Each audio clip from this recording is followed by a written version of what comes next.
কোন নেশাখোর নিজের থেকে মদ খানা, মদের বোতল শুরু করে নাই, তারে কোনো না কোনো দুষ্ট বন্ধু শয়তান তারে এই মদের আড্ডায় নিয়ে গেছে,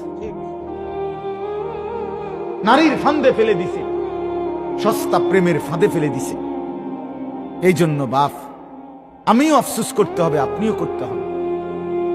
জওয়ান বুড়ো প্রত্যেকে মন্দ সঙ্গী, অসৎ সঙ্গী, যে তোমারে নষ্ট করে দিছে, যে তোমারে চরিত্রহীন বানিয়ে দিছে, তার কথা মনে পড়বে আর তখন আফসোস করবে, হায় যদি তাকে বন্ধু না বানাইতো।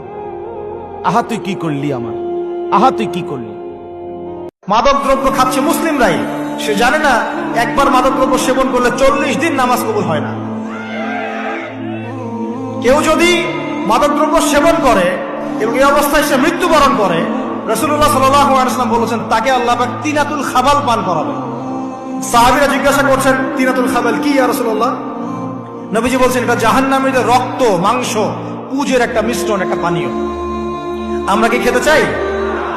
আজকে থেকে তওবা করবেন, কোন রকম মাদক দ্রব্যের সাথে সংশ্লিষ্ট থাকবেন। আল্লাহ পাক হেফাজত করুন, আমিন। সিগারেট খোর মনে করে গাঁজাখোরের চাইতে ভালো, গাঁজাখোর মনে করে মদখোরের চাইতে ভালো, মদখোর মনে করে হিরোইন চাইতে ভালো, হিরোইন খোর মনে করে টিকটিকির লেজ খাওয়ার চাইতে ভালো। আমার মতো জামশেদ মজুমদার হুজুর মনে করে দাড়ি টুপি রাখা সব চাইতে ভালো কাজ, কিন্তু মানুষের সাথে দুর্ব্যবহার করা খারাপ কাজ না। এখানে প্রত্যেকটা রুগী চায় ডাক্তার হিদায়েত, ডাক্তার চায় যে ম্যাজিস্ট্রেট তার পরীক্ষার নকল ধরেছে তার হিদায়েত,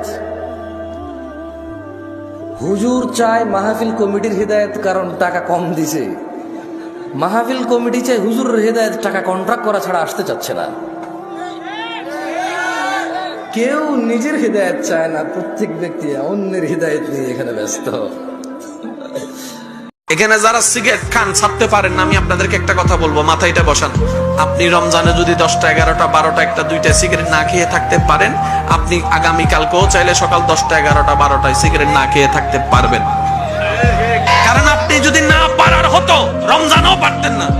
আপনি যেহেতু রমজানে পেরে দেখিয়েছেন, একটু চেষ্টা করলে আপনি 11 মাসও পারবেন।